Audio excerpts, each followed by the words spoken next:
Well guys, it is that time of year again, the time of year where I tell you my favorite, specifically top 10, favorite anime of 2021. It is the very end of January 2022, so I've got to get this out. And I promise I do not say this every time. Making this list was so much harder than any of the years prior of me making this list. I think I watched more anime this year than I had in the past, and there was just so many that I was running through my head trying to decide what deserves to be on the list. And I was even coming up with a list of honorable mentions, but I decided to just scrap the honorable mentions because no matter what anime I was going to put on there, there was going to be an anime that I left off of there that I was like, it might deserve a spot. So just to save myself from trouble and you from trouble asking why a certain anime is not on my list or didn't even make my honorable mentions, I decided to just tell you guys the top 10. So much anime could have just barely made this list, but I decided to finalize what I have. Just for clarity, I will not be mentioning shows that are season 2s of previous shows that aired years ago, and I will not be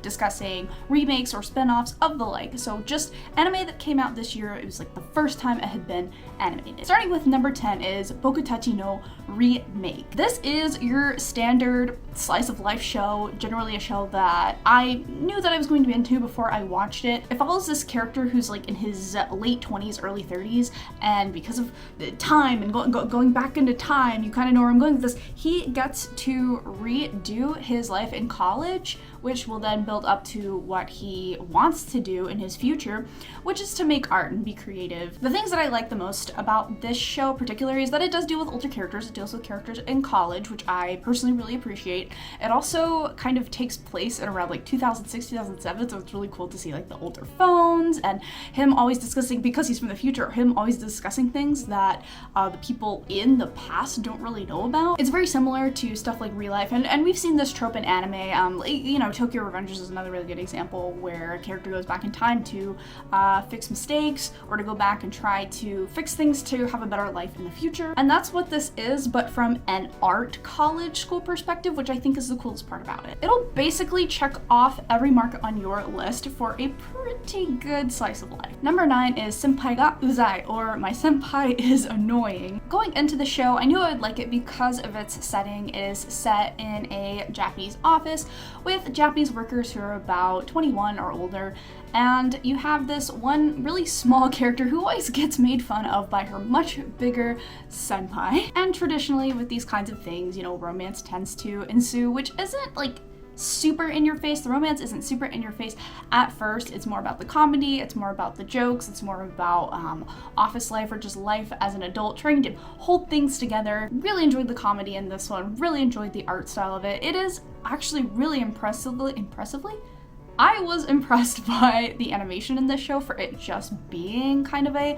slice of life rom-com thing. Especially if you're really into like Japanese work culture, I think you'll like this show. So if you're fans of something like Servant X Service or New Game especially, this show will definitely be up your alley. Number 8 really surprised me. It is Bakuten, also known as Backflip. Did not really expect a sports anime to make it onto this list, but I guess sometimes it happens. Bakuten really grabbed me at first because the setting of Bakuten is in Miyagi Prefecture, where I used to live in Japan. And so when I found out that the anime took place there, I immediately wanted to watch it based on the setting alone. What I didn't expect was to fall in love with a male gymnastics sports team high school anime. I did not expect that because I've watched your Haikyuus and your Freeze, but not my favorite genre, right? Sports is not my favorite genre, but I'm really glad I gave Bakuten a chance. It does a really good job at setting every character apart, which I think some sports anime can struggle with. There's so many characters that they will throw at you in these sports anime, but I think in the same way that Free does, you kind of do get to know every single character, and every single character is different enough and stands out to where you can remember them. Also animated really well. There are certain parts, like the dancing parts when they're doing their gymnastic presentations or their shows, are CGI animated, but in a really nice way, like in a way that flows really well with regular hand-drawn animation. Might not be your thing if you're already not super into sports anime or sports anime that's like mostly a male cast, which I get it because normally that's not my thing either, but I was pleasantly surprised with how this series was executed. Number 7 is Mushoku Tensei, which is also called Jobless Reincarnation, I believe in English. This one, I did not get into the show when it was first started airing. I waited till the second season came out and then watched through the first season, and gosh, I was really impressed. I guess I was a little bit hesitant of it at first because it is an isekai. It was like the top isekai of the year. And like you all, a lot of people do get exhausted from watching Life in Another World shows, and I don't blame you. We get a bunch of isekai shows that are poorly executed, poorly animated, but Jobless Reincarnation is none of those. Like, it's very, very well done for it being an isekai. And actually the studio that created this show, it's their first work. Like, it's their very first work, so they really didn't want to mess it up. Mushoku Tensei follows this like 30-year-old Japanese guy who, it's an isekai, so you're never going. He dies in a way that is revealed in the anime, and then he gets teleported to this other world, of course this like fantasy European style world, but he actually gets ported there as a baby, so he actually grows up as a newborn baby up until he's about, I think, later in the anime around 7 or 8 years old. So you actually get to kind of see him grow up, and the pacing of this anime is really, really what kept me going on for it. With isekai, I feel like you rarely get the best of all worlds. You rarely get really good animation. You rarely get characters that you really love, all of them. You rarely get a very good episode to episode to episode, really good storytelling, writing, directing, and Jobless Reincarnation does have all of that, and it actually kind of restores faith in the genre itself. Like, while the original plot might not be the most gripping thing ever, if you're looking for a reason to kind of get into isekai, or if you feel like you've been burned out by isekai, I think that Jobless Reincarnation would be a good way to go if you wanted to put trust again into the genre. I still need to finish the second season of Mushoku Tensei, but I will definitely get to it. I will not leave this one behind. Number 6 is SK8 Infinity, which it was already crazy that one sports anime was going to make it on my list. It's even crazier that 2 sports anime makes it on the list. Just goes to show, don't ever turn a show down just because you don't like the genre. What originally drew me into SK8 Infinity was the fact that it takes place in Okinawa, Japan, which I'm already a sucker for, like, oh, this anime takes place in a different area of Japan than Tokyo. So I wanted to watch it to see how they put Okinawa into the show, and I really ended up just loving it for the skating and the characters. I love the concept that Langa, a character who is half Japanese and half Canadian, he grows up in Canada, he loves snowboarding, but then under circumstances he has to move to Okinawa, which is completely different, like climate-wise, from Canada, and has to give up snowboarding, but in exchange kind of learns how to snowboard. And I love that the show deals with things like, what do you do when you teach someone else a skill that you're really talented at and they become better than you? Like, they're almost like a prodigy at it. The story is really wacky, and the villains in this and several of the minor characters are very wacky, so this is like by no means a realistic take on the skate scene in Okinawa. At least I would not imagine that is the case. I went in expecting some kind of regular skate anime, and wow, on the other side of watching it was pleasantly surprised. I really like this one, and whenever the second season comes out, I will definitely be watching it. Number 5 is 86. Now, to be clear, I still need to watch the second season of 86, but the first season aired really early on in 2021, and then the second season aired much later, so hadn't had a chance to quite pick it up yet. 86, I think that was one of the anime that people were really, really hyping up before it aired because people had already been reading the light novels, and I definitely see why. 86 is a war drama that deals with discrimination, racism, the true meaning of social justice, and like what is performative and what is like actually helpful.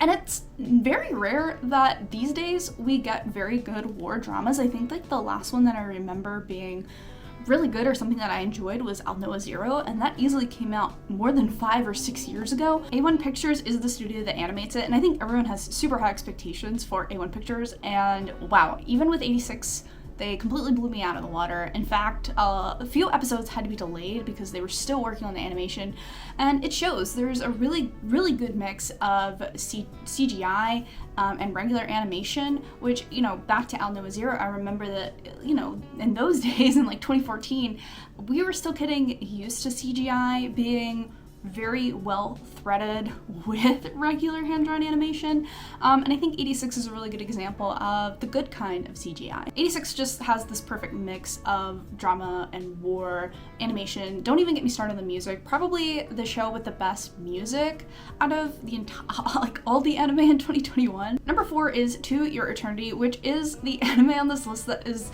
the most difficult to explain. There's God, and God creates this orb, and this orb can take over bodies of the dead. So it takes over like a wolf, and then it takes over a boy, and then it like travels through all these places and takes over the body of all these like dead people. And the show gets very dark, and it takes place in North America, which is a very interesting setting, like hundreds of years ago in America. So very similar to kind of Golden Kamui or Mushishi in terms of its storytelling. Really one of the few anime we got last year that is like very, very hardcore in the adventure genre. I feel like we don't get that many adventure shows. We tend to get a lot of like action and shonen shows, but adventure is very different. Like you feel like you are traveling along with these characters on this long journey. So many twists and turns. I think this was the show that had me maybe get more emotional than any other show on this list. Number 3 is Aquatope of White Sands. Now, going into this based on how it looked and the synopsis for it, I was pretty excited. And then I saw the studio that was doing it, which is PA Works. And PA Works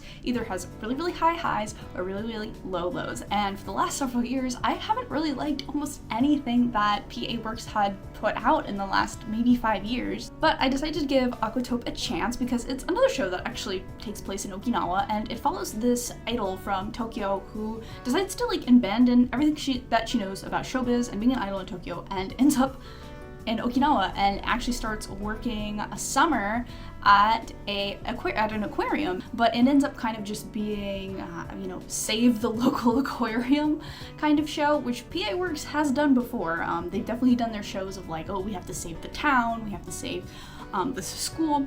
So nothing new for PA Works, but this is definitely one of their better directed shows, better animated shows. Just overall really enjoyed the setting, being in Okinawa. Love seeing the animation in the aquarium. Characters are very likable. This is usually not something that happens in PA Works shows for me. Like, I actually remember the characters in this show. All of the pieces for a really good drama slice of life thing were put into this anime, so it's definitely one that I can appreciate. Number 2. Now, number 1 and 2 you might be confused about because I think I actually switched them at the last minute because I couldn't decide which one should be 1 and which one should be 2.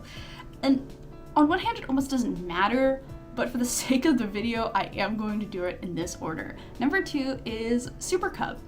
Super Cub I had mentioned in a video, I think it aired over the summer, or spring or summer, I can't remember which one. I mentioned Super Cub being my favorite of the season, and it's still one of my top favorite anime of 2021. And I knew going into it that it would be based on the synopsis alone about this girl who doesn't have any parents, she lives alone, she goes to high school every day, and doesn't really do much with her life until she owns a Honda Super Cub, like motorbike or scooter, and she kind of falls in love with being able to take care of something for once in her life, or pick up a hobby, which is basically just taking care of her Honda scooter and driving it different places, and like her whole world opens up and she's able to make friends who are also into Hondas and going places on their scooters. Just as someone who loves to travel Japan myself, I really enjoyed watching these characters travel through Japan near kind of the end of the series. Also, the show takes place in Yamanashi Prefecture, Japan, which is known for views of Mount Fuji, so the landscape of the scenery in the show is very, very beautiful. If you're into just little relaxing shows where almost nothing happens and you just want to watch these girls travel around Japan in Honda Super Cubs, this is for you. And that leaves my number 1.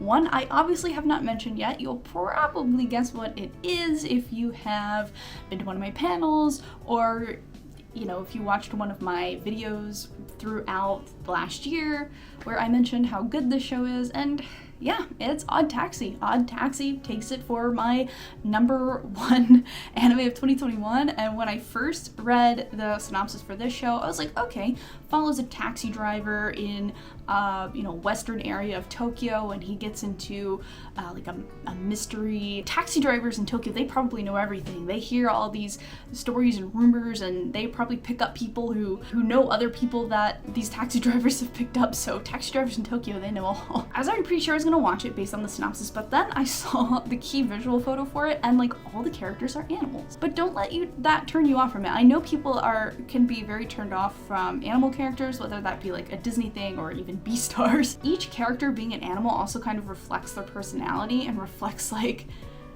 different roles that they take on in the show as well. I appreciated the downtown Tokyo vibes, I appreciated the music, and very easy to follow. I never really felt super confused throughout the show, which sometimes with mystery, I will fall out of it if I don't understand what's going on, but this show makes everything very clear. And it's an anime that left me not wanting more in the best way possible. There are shows that will end that I'm like, I need more of this, I need a second season. And I don't feel that way about Odd Taxi, not in a bad way, but in a it wrapped up perfectly way, and I'm totally okay with the 12 or 13 episodes that we got of it. And this series I would actually even rewatch. I can't really say that about many series. I'm not really a rewatcher of anime, but this one I definitely would rewatch just so that I could be like, oh, didn't catch that the first time around. Anyway, there you have it. Those are my top 10 anime of 2021. Really wanted to get this video out before the end of January. I'm also looking forward to hearing from you guys. What anime did you enjoy?